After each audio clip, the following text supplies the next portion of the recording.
आगा Khan palace समोर एक बंगला 11 गुंठीच्या जागेत एक बंगला होता. बी.के. कोथरू नावाच्या इसम यांचा बंगला होता. तर बी.के. कोथरू ही व्यक्ती 2012 साली मयत झाली.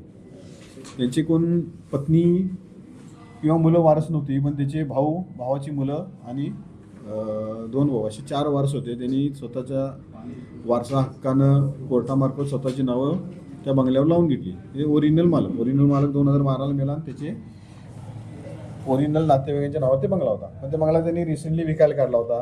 ते काही लोकांना ते हा बंगला विकायला काढल्याच्या संदर्भात समजलं. त्याच्यामध्ये बी.के. कोथरू जे मयत झालेले आहे ते काही इसमाने काय केलं, एक बी.के. कोथरू नावाचा एक बनावट इसम तयार केला. बनावट इसमाचा आधार कार्ड बनवला, पॅन कार्ड बनवला, बंधन बँकेमध्ये त्याचं बनावट बँक अकाउंट ओपन केलं आणि हा जो ग्रुप होता सेलर ग्रुप, त्यांनी एका बँकेच्या मिडलमॅनमार्फत खरेदी करणारे ग्रुप बघितला. खरेदी करणारे ग्रुप जे होते ते S K agro and fruits हे जिन्युइन कंपनी आहे. पण ती कंपनी चालवणारा मेन मोरक्या दुसरा आहे आणि समोर पार्टी ठेवली त्यांनी परवेश चिखलगार नावाचा एक इसम मध्ये ठेवला त्यानं. तो चालवत होता, पण तो होता सॅलरीड पर्सन, फक्त सहाय्य करण्यासाठी तो होता. ह्यांनी डुप्लिकेट कागदपत्र बनवून 2024 साली औंध येथील दुय्यम निबंधक कार्यालयामध्ये हा बंगला एस के ॲग्रोच्या नावाने विकला. बी.के. कोथरू डुप्लिकेट उभा करून विकला आणि त्याच्यानंतर 2 महिन्याने ह्याच बंगल्याचे पेपर, ओरिजिनल पेपर सगळे बनवलेले होते, ते बनवून IDBI बँकेकडनं 7 करोड रुपयेचा लोन सँक्शन केला. व्यवहार 10 करोडचा दाखवला. 3 करोड ह्यांनी पहिली डाऊन पेमेंट दिली. डाऊन पेमेंटचे पैसे ह्यांचेच होते, एस के ॲग्रोनं दिले बंधन बँकेच्या त्या बनावट अकाउंटला. बंधन बँकेच्या बनावट अकाउंटमधनं गो ग्रीन सायकलमध्ये गेले. गो ग्रीन सायकलमधून विवांश आणि तिथून परत एस के, असं हे मनी त्यांच्यातच फिरलं आणि शेवटी पैसे त्याचे झाले. बनावट बी.के. कोथरू जे होता हा एकदम सामान्य गरीब ज्याचं कोणी नाही असा माणूस त्यांनी शोधला. त्याला काही 2-4 ठिकाणी तुम्हाला सह्या करायचे आणि तुम्हाला त्याबद्दल पैसे मिळतील. हा माणूस खायचे वांदे होते, 4 पैसे मिळतील म्हणून त्यांनी जाऊन तिथे सह्या केला आणि त्याला ही सगळी कॉन्स्पिरसी माहीत नव्हती. थोडाफार लालच होता त्याचा, खर्च पाहिजे म्हणून त्यांनी त्याच्या मार्फतीनं बी.के. कोथरूचे आपण ह्या गुन्हा दाखल केला. पण ज्यावेळी ह्या ओरिजिनल मालकाला कळालं याच्या बंगल्यामध्ये काय तर कागदपत्र बनवून कुठं बँकेकडे, मग त्यांनी आपल्याकडं तक्रार दिली. त्याच्या तक्रारीनं गुन्हा दाखल झाला. गुन्ह्याच्या तपासामध्ये सगळ्यात पहिला आपण एस के ॲग्रोचा जे चिखलगार नावाचा जे आरोपी होता त्याला आपण साताऱ्यातून त्यावेळी पकडला. त्याच्यातून साताऱ्यातून त्याला पकडल्यानंतर सगळ्या बँकेच्या स्टेटमेंटमध्ये त्याच्या अकाउंटमध्ये त्याच्या ह्याच्यात कळालं की त्याच्या मागं एक सुनील काशीद उर्फ राव नावाचा एक व्यक्ती आहे. तो सगळं ऑपरेट करतो, त्या कंपन्या सगळं तोच ऑपरेट करतो. पण तो कुठंतरी डिफॉल्टर आहे बँकेचा, त्याच्यामध्ये सिव्हिल बिलचा खराब असल्यामुळे ह्यांना पुढं करून याच्या मार्फतीने ते पैशाचं ट्रेल करतो. एस के ॲग्रो, गो ग्रीन सायकल आणि विवांशू हे हा एकच ग्रुप आहे. एकाच कंपनीचे सबसायडरी कंपनीज आहेत त्या, आणि त्याचे जे डायरेक्टर आहेत सगळे डायरेक्टर्स डेमी डायरेक्टर्स आहेत. ओरिजिनल डायरेक्टर दुसरे आहेत, म्हणजे सगळे यंत्र कंपन्या ओरिजिनल आहेत पण डायरेक्टर्स डेमी. ह्यांना पैशाची गरज होती आणि ह्यांनीच पैशाची गरज होती. एक सेलर पार्टी आणि एक परचेसर, दोघांनी हे पैसे बँकेच्या आल्यानंतर याचं 50-50 ठरलं. पण सेलर पार्टीला पैसे 40% मिळाले, कारण त्याच्यातली ओरिजिनल त्यांनी स्टॅम्प ड्युटी, रजिस्ट्रेशन फी सगळं डायरेक्ट भरलेलं आहे. म्हणजे 70 लाखाची स्टॅम्प ड्युटी भरलेली आहे. तर त्या आधारे म्हणतात की आमचं परचेस ओरिजिनल आहे. पेपरसुद्धा त्यांनी जे बनवलेले आहेत की ओरिजिनलच म्हणता येतील त्याला, असे पेपर्स बनवले आहेत. ह्याच्यामध्ये ज्यावेळी आपण बी.के. कोथरूला अटक केल्यानंतर, म्हणजे अटक नाही, त्याला आपण ताब्यात घेतल्यानंतर, तो आहे 74 वर्षाचा. त्याने सांगितलं की साहेब मला ह्यातलं काहीच माहिती आहे, ही व्यक्ती मला भेटत होती. त्या नईम नावाची व्यक्ती त्यांना भेटली. त्याने सांगितलं हे सुनील कदम असं केलं. मग त्याच्या मार्फतीनं आपण सुनील कदमला अटक केलेलं आहे, चिखलगारला अटक केलेलं आहे. बी.के. कोथरू जे डुप्लिकेट आहे तो अजूनपर्यंत त्याला अटक केलेलं नाही आहे. 74 वर्षाचा आहे, आजारी माणूस आहे. पण त्याचा वापर झालेला असल्यामुळं आपण अजून चौकशीसाठी ठेवलं आहे, कारण यात बरेच अजून आरोपी अटक होणे बाकी आहेत. आता या सुनील कदमच्या ह्याच्यामध्ये एक संदीप सावळे नावाचा एक व्यक्ती आहे. तो पेपर बनवणारा वेगळा, बँकेचे कॉन्टॅक्ट असणारा वेगळा, लोन करून देणारा वेगळा. या पद्धतीने हे सगळे रॅकेट हे ओपन झाले आहे. ह्याच्यामध्ये सुनील कदम जे आपण रिसेंट अटक केलेला आहे, याने 2023 मार्केट यार्डला सेम मोडसनं एक गुन्हा केलेला आहे. भारवानी नावाच्या सानी सुजान पार्कच्या एका इस्मातचा बंगला त्यानं थर्ड पार्टीला विकला 2 करोडला. त्यावेळी त्याच्याकडे घेतला. हा, तो गुन्हा दाखल आहे, त्याच्यात तो वॉन्टेड आहे सुनील कदम. त्याच्यातच ते दुसरा एक सुनील कदमचं ओरिजिनल नाव मिलिंद भुसारी आहे. सुनील कदम नावानं आवडतो, पण खरा नाव मिलिंद भुसारी. तो मूळचा पुण्याचाच आहे. सदाशिव पेठेत भाड्याच्या घरात राहतो. पूर्वीचा तो कॉन्ट्रॅक्टर होता. त्याच्यानंतर मग हे मागील 7-8 वर्षापासून हे करायला. सुनील कदमला उर्फ मिलिंद भुसारीला अटक केल्यानंतर ज्यावेळी त्याच्या गाडीची झडती घेतली त्यावेळी कोरेगाव पारच्या एका जागेची प्रॉपर्टीचे पेपर्स मिळाले. ही सेम पुढचा गुन्हा तो करायच्या तयारीत होता हा ग्रुप. चिखलगारचं बॅकग्राऊंड चिखलगार हा पेशानं ॲडव्होकेट आहे असं म्हणतो. माझी ॲडव्होकेसी होती, मी ड्राफ्ट रिपीट करून द्यायचो, पण ते काय चालत नव्हतं. मला पैशाची गरज होती. मग ही पार्टी मला भेटली. त्याने मला सांगितलं आमच्या कंपनी डायरेक्टर म्हणून होतोस का, तुला महिन्याला पगार मिळेल. महिन्याला पहिला सुरुवातीला 35,000 नंतर 50,000 पगारावर तो त्यांच्याकडे जॉब होता. पण ऑन पेपर तो एका कंपनीचा डायरेक्टर आहे. तो राहणार सातारा. मूळ मयत जे आहेत त्यांचे नातेवाईक कोण कोण आहेत?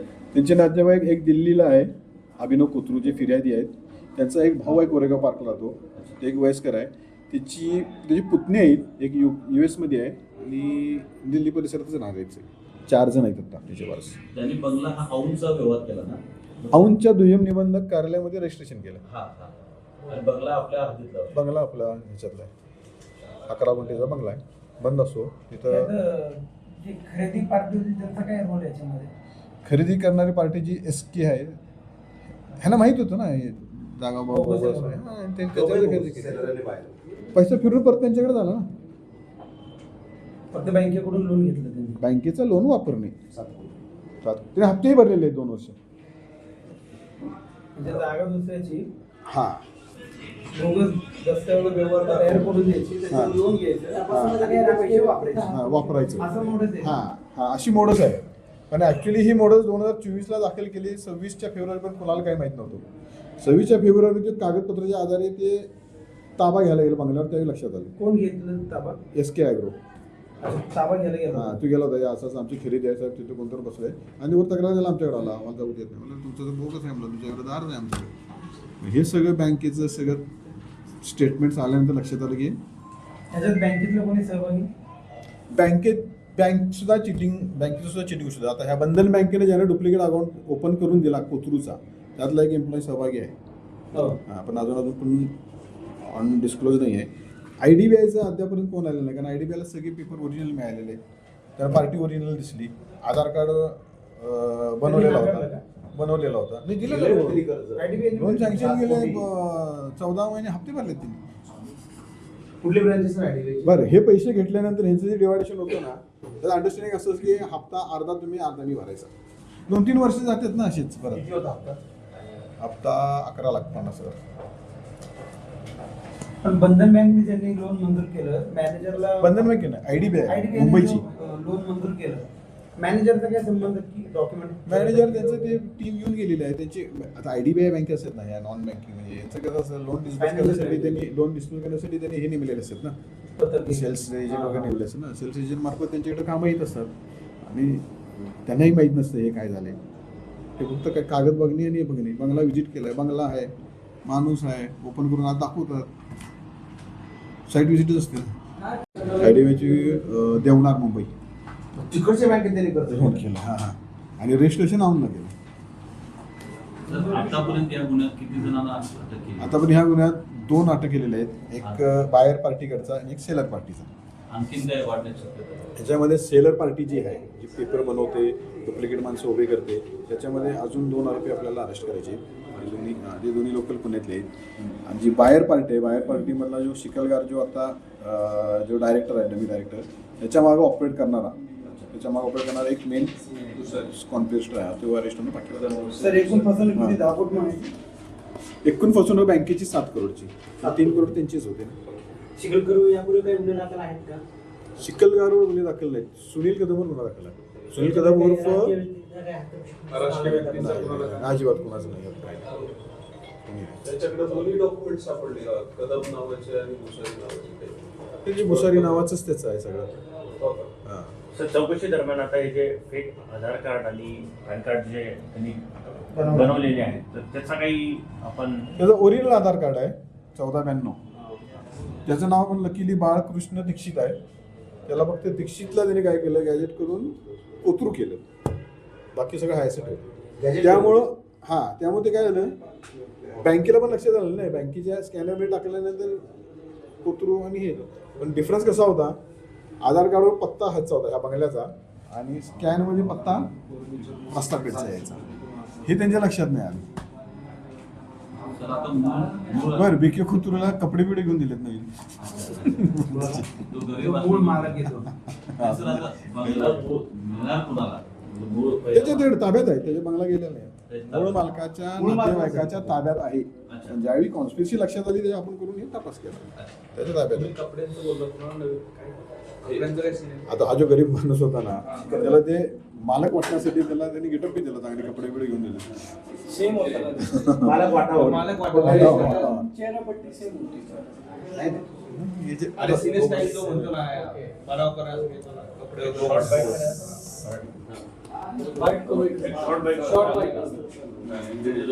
नाही घेऊन होय सर, या प्रकरणात काही वकील दस्त करणारे किंवा खरेदी हे नोंदवणार आता जे खरेदी करण्याचे ना, सर्च रिपोर्ट ओरिजिनल आहे. सर्च याने केला ना, सर्च करणारे जे असते ते वकीलच असते ना, ते बँकेचे मॅनेजर, त्यांचं सगळे डॉक्युमेंट ओरिजिनल आहेत. बरं. फक्त व्यक्ती डुप्लिकेट आहे. त्याचे कागद ही कागदावर जातात ना, हा, हा. चेहऱ्यावर कुठं असते. ओळखपत्र डुप्लिकेट बनवणारे नाही ताब्यात घेतलं. हा, तेच म्हणतो. त्या आता तिथपर्यंत जायचं आहे ना तपास. आता ह्याला माहित नाही या हाताळायला ते नेमकं कुठं बनवलं. आता हा ओळखपत्र बनवणारा एक टीम वेगळी आहे त्यांची. त्याला पकडल्यानंतर त्याने कुठं स्कॅन केलं, कुठं ते बनवलं, ठीक आहे ना, त्यांनाही कळत नाही ना. त्या ई सेवा केंद्र असते ना, त्याला आपण जे डॉक्युमेंट करते ते तुम्हाला बसवते, थंब घेते, थंब बिम सगळं त्याचं येतेच ना, नंबर तोच आहे. सर, पण ते जो उभं केला ना व्यक्ती हा. डुप्लिकेट, त्याचं अगोदरचं आधार कार्ड वगैरे असं नव्हतं. बाळकृष्णच त्याचं लिंक हा, बरोबर. तेच त्यालाच फक्त दीक्षितला कोथरूड केलाय त्याने.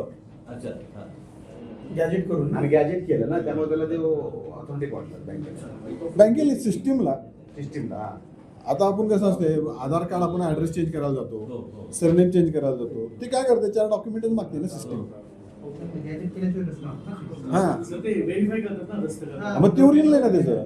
माझं ओरिजिनलच कार्ड, आता माझा आहे ते कार्ड सगळा ओरिजिनल आहे असा. मी काय करतो, माझी आहे आधार कार्डला समजा माझा ऍड्रेस चेंज झाला, तर मी ऍड्रेस चेंज करायला त्या सिस्टीममध्ये जाऊन ऍड्रेस चेंज करतो. ते मग ती काही पेपर्स मागतात, ते दिले की होतो. त्यात काय मागतात, 1 वर्ष बँकेचं डॉक्युमेंट. फक्त सरनेम चेंज केलं घरी. ओपनिंगमध्ये दस्तची जर नोंद होते ना, तिथला काही माणूस आहे का त्यामध्ये? नाही. तसं नाही, इकडे OTP जात असतो. सगळे मोबाईल रजिस्टर केलं त्यांनी. त्याच्या नावाचं सिम कार्ड घेतला, मोबाईल घेतलं, गुन्हा दाखल झाल्यानंतर सिम कार्ड तोडून मोबाईल फेकून दिला त्यांना. सर, एक शॉर्ट बाईट, 2 मिनिटाचा बाईट करू आपण.